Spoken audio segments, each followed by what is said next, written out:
खुदा ने हर कीमत अदा की अपने लोगों के लिए, हर जरूरत पूरी की उनकी। और जमानों के आखिर में खुदा ने तो अपने बेटे यीशु का लहू भी दे दिया ताकि वो हमें खरीद ले। हमें हर कीमत अदा की, हर तरह से खुदा हमारी फिक्र करता है, खुदा हमारा ख्याल रखता है।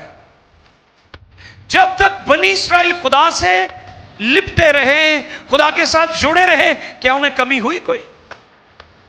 मैंने पिछले दिनों भी बताया था कि दुनिया की वाहिद कौम है जिन्हें फरिश्तों की खुराक खाने का तजुर्बा हासिल। कोई है और कौम दसो? दुनिया तो कोई और कौम नहीं जिन्होंने आसमान तो आया होया मन फरिश्तों की खुराक खाने का इस्तेकाक मिला हो, वो सिर्फ बनी इस्राएल।